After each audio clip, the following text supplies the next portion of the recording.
Many thanks to FlexiSpot for sponsoring this video, and we're going to chat about them later on, but for now let's get started with this step-by-step fish painting tutorial. As you can see, I've done a really simple outline of the fish by tracing it down this way. Now you can of course draw it freehand if you want to, but I do provide you with a free reference photograph untraceable, and I'll tell you later on in this video how to obtain them.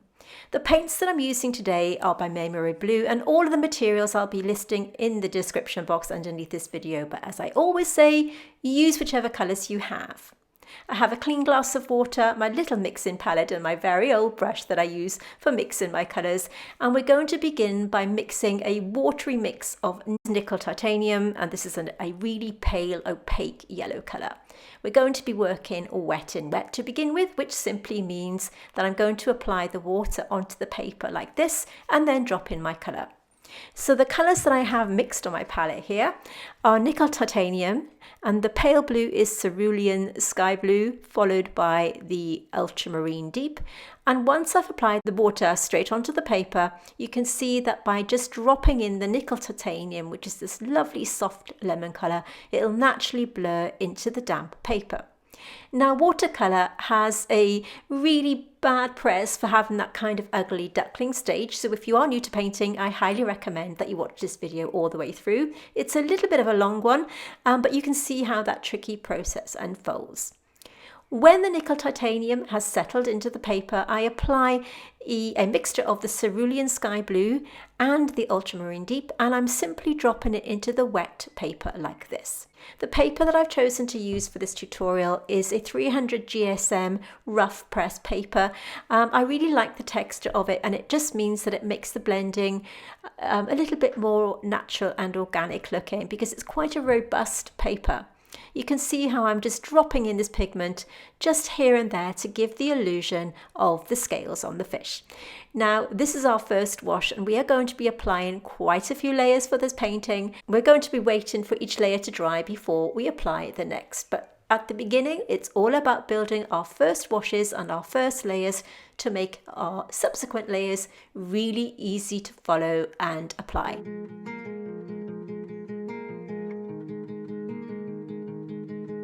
You can paint this whatever level you're at because I show you in easy to follow steps, so you should be able to follow along using our learn to paint as you paint approach. Now you'll notice that there's a little fish. I've used a bit of artistic license on the fin at the back here, or is it the tail, by just adding a tiny bit more because I felt it was a little unbalanced. So please forgive me if you are a fish fan and it looks a little bit strange, but I felt that it needed a little bit of something. You'll notice that the tail of the fish is a slightly different colour. When I took the photograph, it was actually at a zoo, and of course the little fish was in a tank, so there was a little bit of a reflection of the glass. That's why it's probably a slightly different colour, but it's all about art and it's an artistic license. I think it looks okay. So once again, I'm just dropping in this lovely blue tone, and if you don't have these colours, please use whichever you have within your set because everybody will have something very, very similar. As I said, these paints are by Maymarie Blue, and I really love them because they are a single pigment paint, but don't worry, use whichever you have. You can see how I'm applying this paint wet on dry using my number 5 round brush just to have the sort of base tones of the mouth of the fish like this, keeping the negative spaces white to work around them.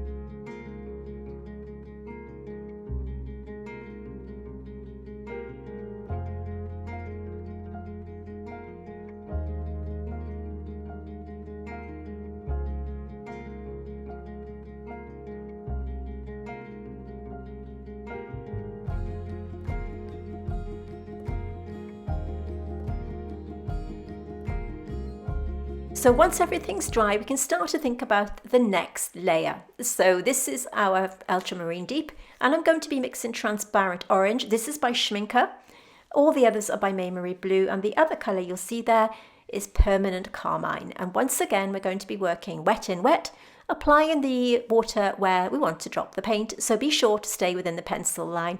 You'll notice that I've got a clear puddle of water in the bottom of my palette there, and I use this to apply the water to the paper because it means that I'm not flooding my brush. By the way, this brush is a number 8 round. This one's from Zen Art. It's a synthetic brush and I love it. Along with this one, this is a new brush. This is my Silverline from Jackson's, and another synthetic brush with a fine point. And you can see me once again dropping in a mixture of the carmine and the transparent orange where I've applied that water, so you can see it naturally blending into the wet paper. This brush has a really fine tip, and if you have got the spotters that I also recommend, then they are fine to use too.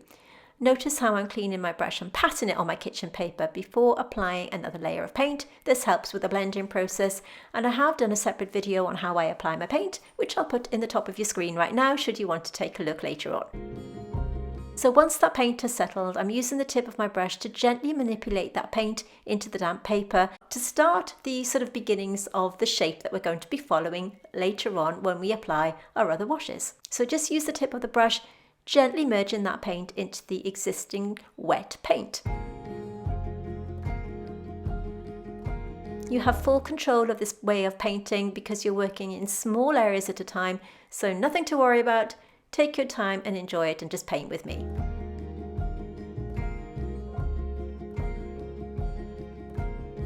So this is the carmine that I'm picking up. Any red colour that you have will do, but it does help if you have a really nice bright orange colour within your set. And this is Ultramarine Deep, and I'm beginning to put where I'm just dropping in where I think those darker blue tones are going to be later on. So this will all help guide us when we start to build up our colours later on. Now, at the start of this video, I mentioned that we provide you with a free trace down line drawing and reference photograph, and there are a couple of ways that you can obtain them. I'm going to place them right at the end of this video so that you can screenshot them and print them out that way, but we also have them on our Facebook group. So if you are on Facebook, do join us there. I will link it in the description box underneath this video. Do consider joining us because you can have access to all of our line drawings and reference photographs that we have here on our YouTube channel so that you can join in with us and paint.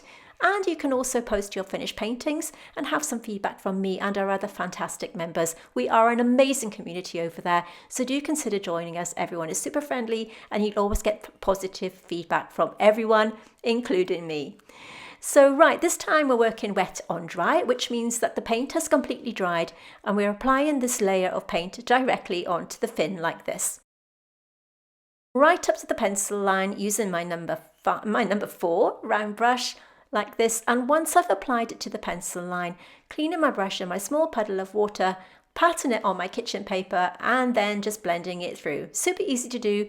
Work in small areas at a time. This way your painting will not look overworked.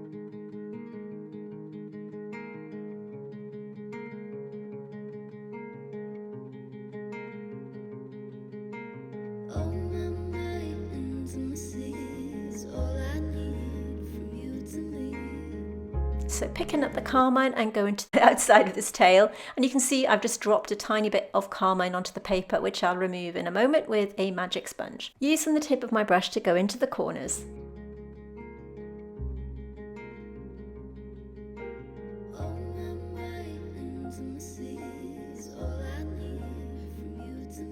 You can see how I'm just using a damp brush to blend the colours together.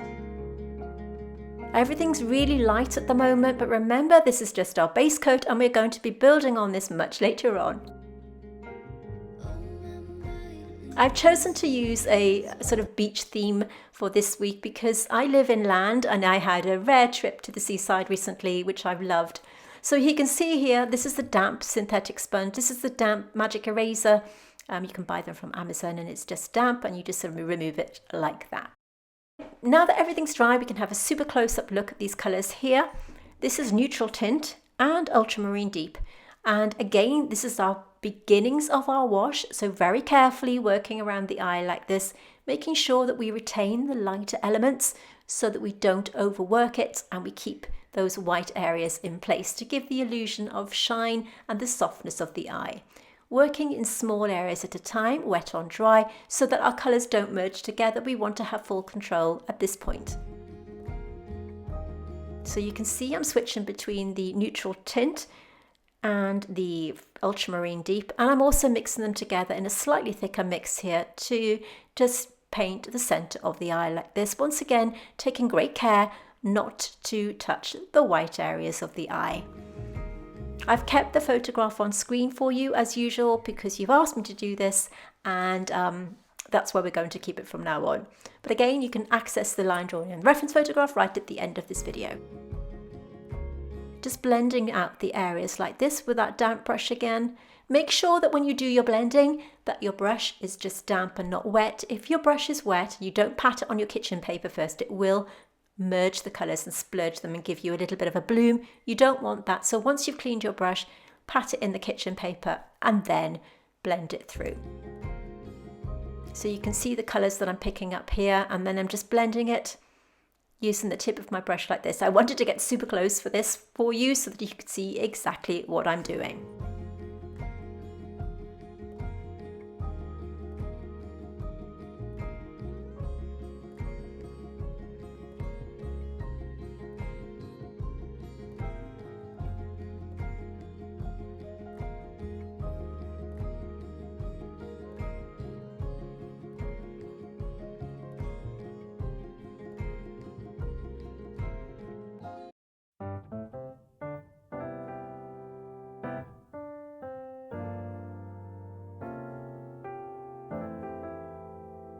And you can see me here, once again, just blending out that colour. You could use something like an indigo or even Payne's Grey to do this mix if you haven't got the colours that I've chosen here.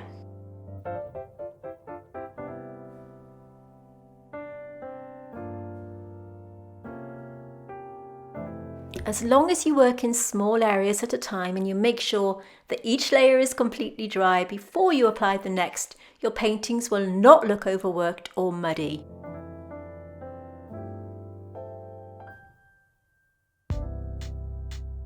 So it's really, really crucial that you make sure that your paint is dry. By the way, just to let you know, I don't stretch my paper before I use it. I really don't see any point. Once you re-wet it with paint, it tends to buckle anyway, but it will invariably settle down. It's something that I've never done, and I may do a separate video on this. Let me know in the comments below if this is something you'd like me to talk about a bit more. Everything's now dry and I'm mixing the yellow tone. You can see me here mixing the transparent yellow, but actually you could get away with just mixing the nickel titanium that I used before.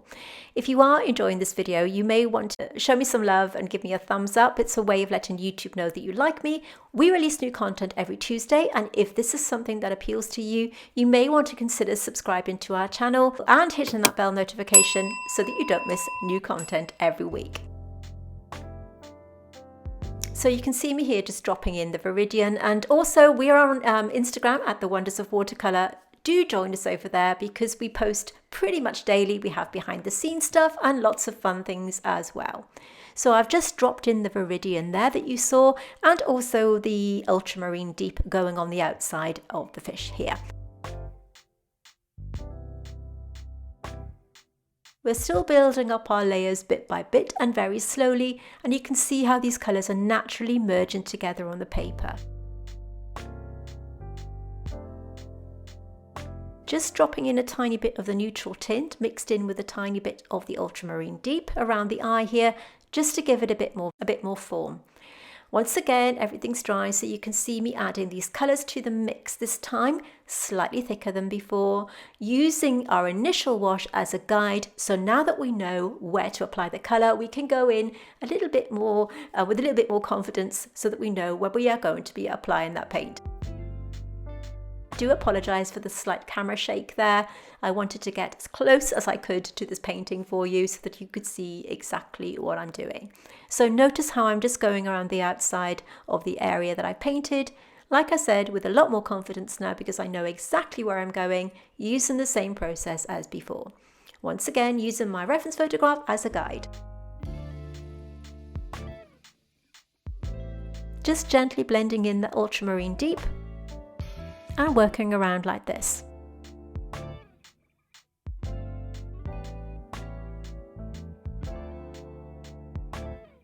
Just outlining the mouth like this.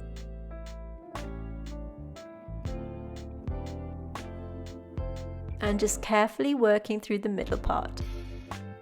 I'm using my number 4 round. You can use your spotter brushes if you want to. Maybe a number 0 would work well for this. But this one, my spotters are a little bit blunt, and I do keep saying I'm going to replace them, but I just haven't got around to it yet. So this is a number 4. This is a synthetic round from Jackson's. This little palette that I've got my mixes of paint on, this is also from Jackson's. It's made by Etcher, and it's great because it gives me, I think, quite a few wells there to mix my colours on. So once again, I'll link it below if you're interested in taking a look at that. So once again, applying the neutral tint along with a little bit of ultramarine deep to start to build up a little bit of shadow and some colour on the top of the fish like this.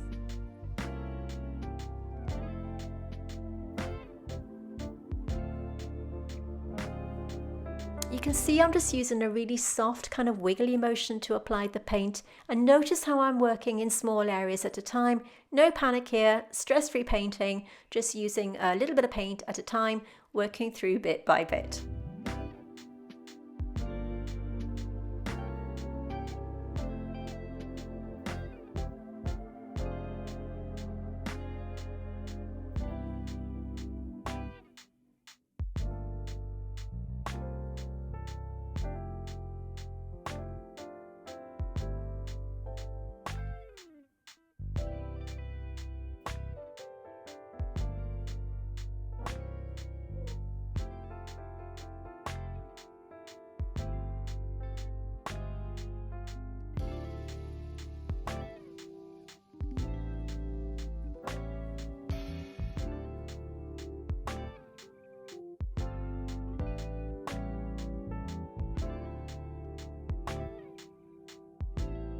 So now that everything's completely dry, I like to do a plain water glaze which just merges everything together.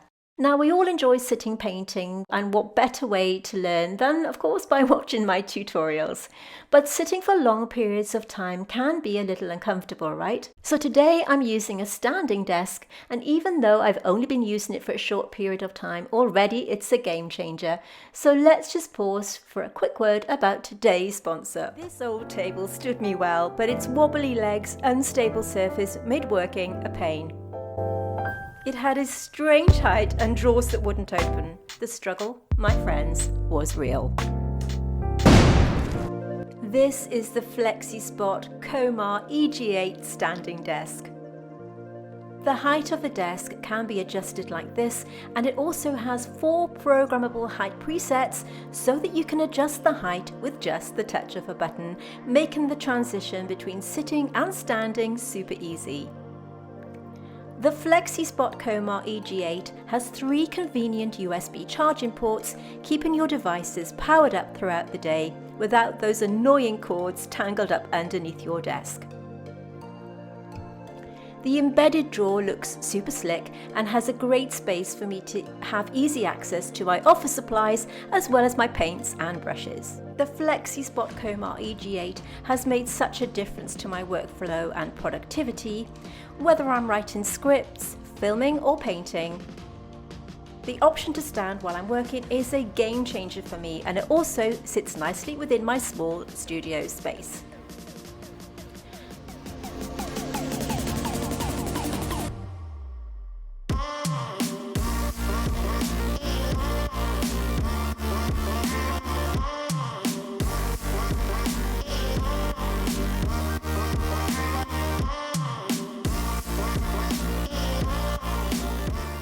FlexiSpot are offering a discount of up to 38% between the 23rd and 25th of May, so you will need to be quick.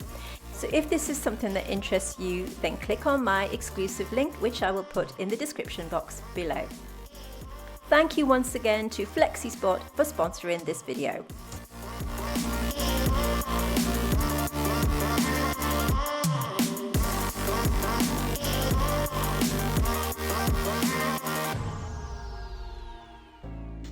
Okay, so as you can see, I now have some more colours mixed on my palette here. So we have carmine at the top, and then we have carmine mixed with transparent orange and transparent orange on its own.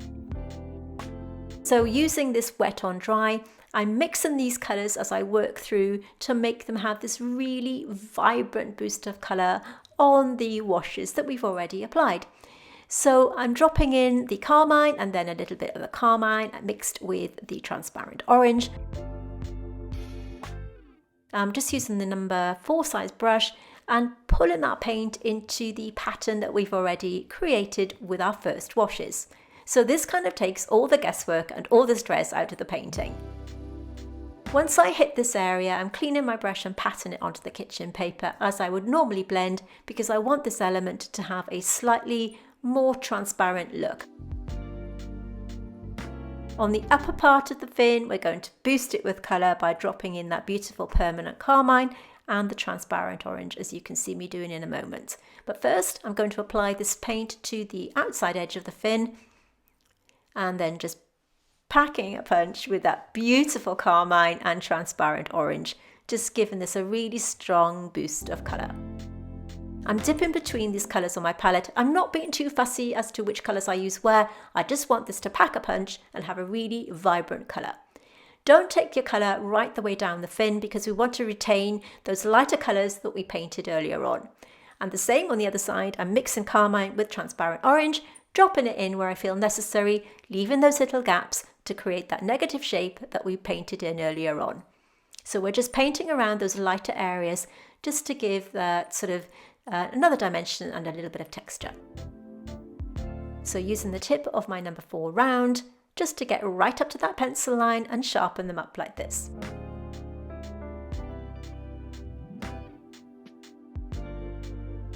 It's really useful to have this tiny puddle of water in my palette. It has become a little bit discoloured, but it does mean that I'm not flooding my brush with water.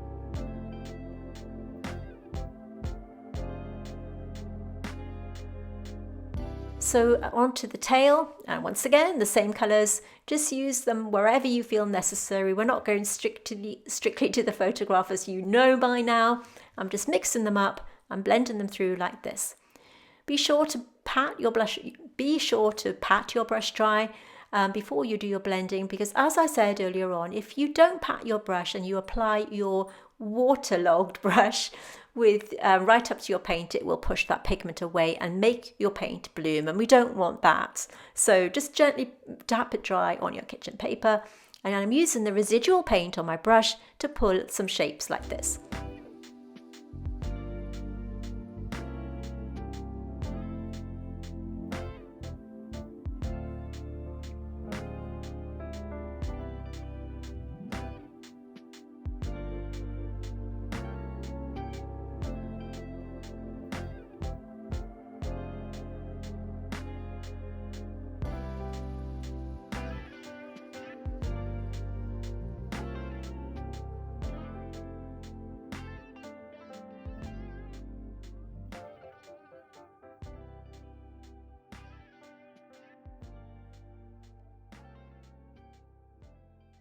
We have over 100 videos on our YouTube channel now, and I will link another video right at the end, which I think may interest you, so you can have a look at that right at the end. Okay, so once again, we're going back to these bright, vibrant colours. This side is now dry, so we can really build them up as bold as we want to. I love how these colours kind of look together, these beautiful oranges and pinks and dark reds, absolutely beautiful.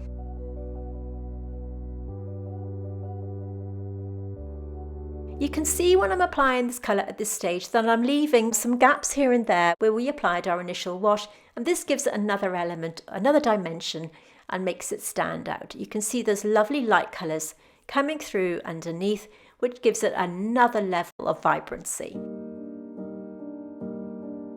Using the tip of my brush to sharpen up those edges and once again soften them through. Okay, so everything's dry, and now we're going to build up our colours once more.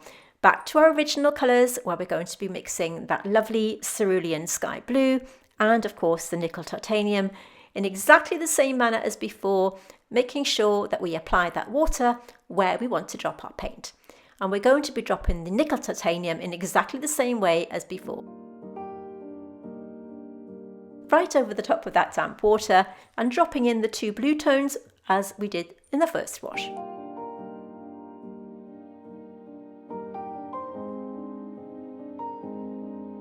So this is to give the illusion of those lovely scales. We're not going to be painting all of them in. that would take a long time. And this is just sort of really quick and easy way of doing it. Now, because I'm using a rough textured paper, it is quite robust, and it does mean that I can be a little bit more heavy-handed with it, shall we say. If I were to use a mixed media paper for this, that I also love using, it may not take the kind of colours as well as this. So if you are going to do this painting tutorial, I really recommend that you use a heavy-duty paper. This one's made by Arches, but of course you can get other brands, but it is 100% cotton, and it does make the blending super easy when you're painting with layers like this. I always like to use a rougher paper when I'm using more vibrant colours, because it is much more forgiving than perhaps a hot press paper. So this is by Arches, but again, you can use whichever brand that you want to, but just thought I'd mention it because it really does help with this kind of application method that I'm using today. I'm applying the, this is Ultramarine Deep on the outside edge here with my number 5 Da Vinci brush. So this time I'm mixing a tiny bit of the Carmine to the Ultramarine Deep mix that I have there. And again, I'm working over the areas that we already have in place, so the guesswork's gone, and I'm just enhancing those purpley tones, as you can see me doing here, making sure that I leave those little gaps in between.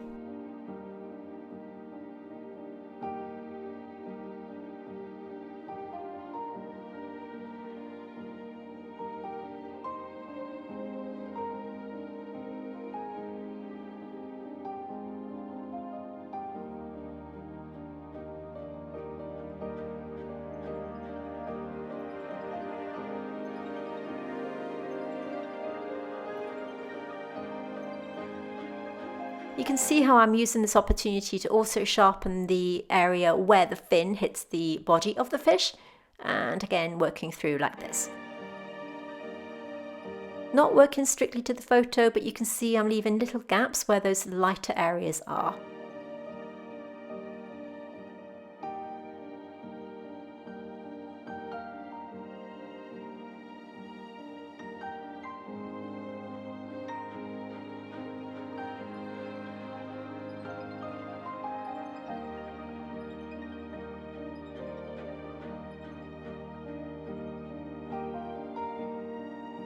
So this little fish was taken inside an aquarium at a zoo that I visited. So it was quite difficult to take the photograph without there being any reflected light on the fish. So this is why the colours are a little bit strange, as I mentioned at the start. But I actually think it looks quite cool.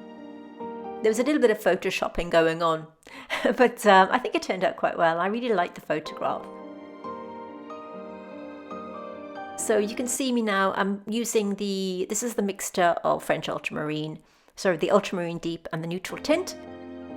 And as I hit this part of the fin here, I'm just adding a tiny bit of water and patting it dry there to blend it through so that you can see it has a kind of shadow area on the bottom part of this fin. And I'm also using that colour again to go outside the edge to sharpen up the fin.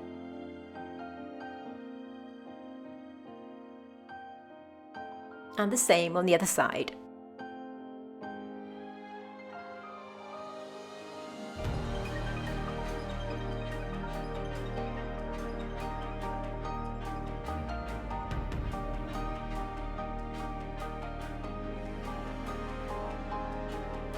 Just adding a tiny bit of the yellow and a plain water glaze. Now you don't have to do these plain water glazes that I do.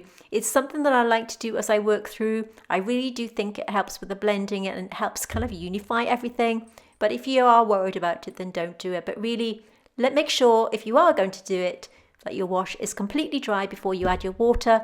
Otherwise, you're going to lift off the paint that you're glazing over. So you can see me here adding a tiny bit of cerulean sky blue. And again, just taking this colour over the tail of the fish like this. And again, a little bit of that darker value to sharpen up any edges and give it a little bit more of a defined look as it hits the paper there.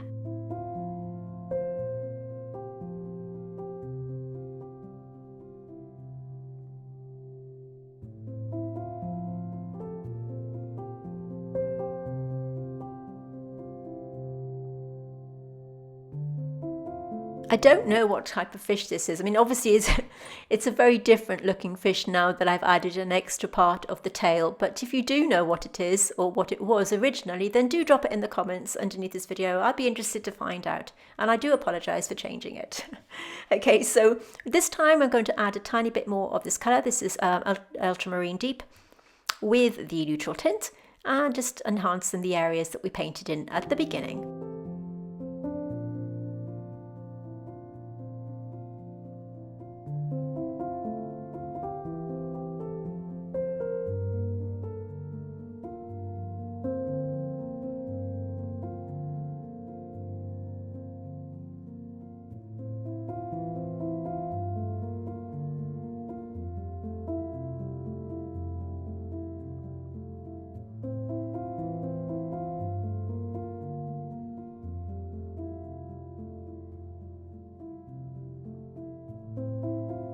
So I'm just going over some of the scales that I've painted on the fish here. You can see that I've just added a bit more detail as I work through, but I'm not going to be doing it in great detail. As I said, I've just added a few bits of paint here and there where I felt it was needed. We don't want to paint them all in, just to give the illusion of the light shining on the fish. And you can see I've just gone over the wet areas that I painted to begin with. I'm just going over some of the darker areas here, as you can see, making sure that I stay out of those lighter tones that we painted in to start with.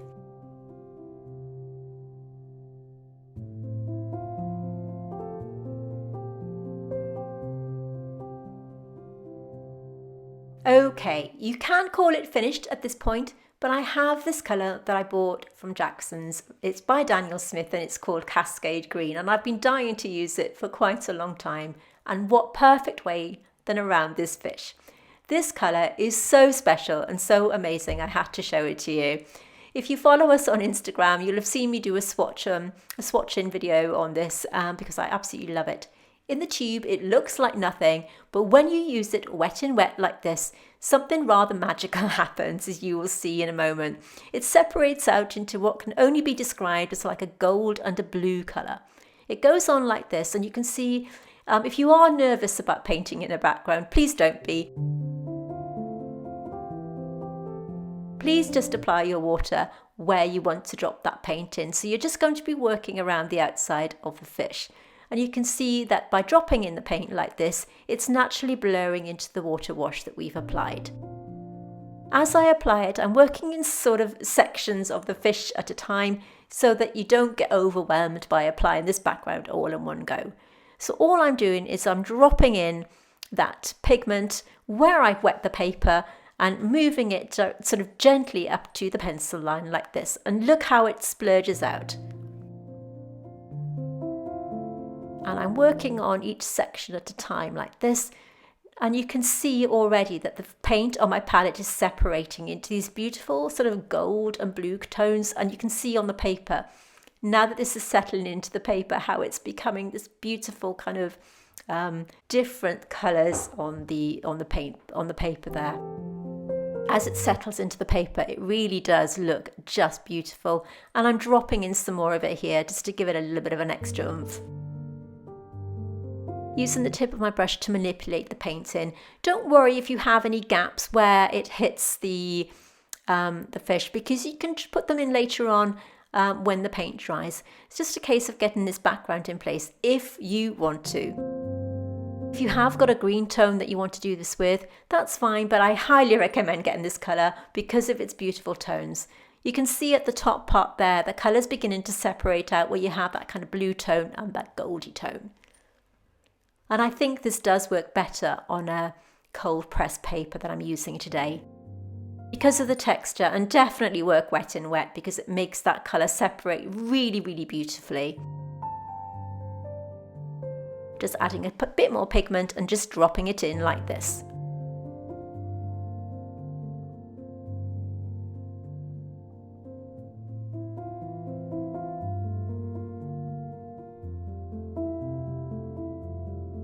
So I'm applying this with my number 8 round. This is my synthetic round faux squirrel brush from Zen Art. And again, just tidying up the edges with a damp brush. but try not to fiddle with it too much because you can sort of make it look a little bit untidy. So leave it dry completely, and you can see here how that paint is separated out. But once it's completely dry, and only when it's completely dry, you can start to tidy up your edges. This time I'm using my number 4 round, and you can see I'm just picking up that pigment and just tidying up the edges here and there, working around the fish bit by bit. Once I've applied the colour, as always, I will clean my brush, pat it dry on the kitchen paper and blend it through this way. We've still got a bit to do on this painting. I'm going to be mixing the original colours up a little bit later on, and just to tidy up any edges. But at this point, I'm going to stop talking and let you watch the rest of this video in peace. Now remember to stay right until the end, where I'm going to put up the line drawing and reference photographs so that you can screenshot it and print it out and join in with this tutorial. And also, of course, I'll put up a video that you may be interested in watching. So stay until the end. Thank you so much for watching this video. I really hope that you enjoyed it, and remember to show it some love and give it a thumbs up, and I'll see you really soon.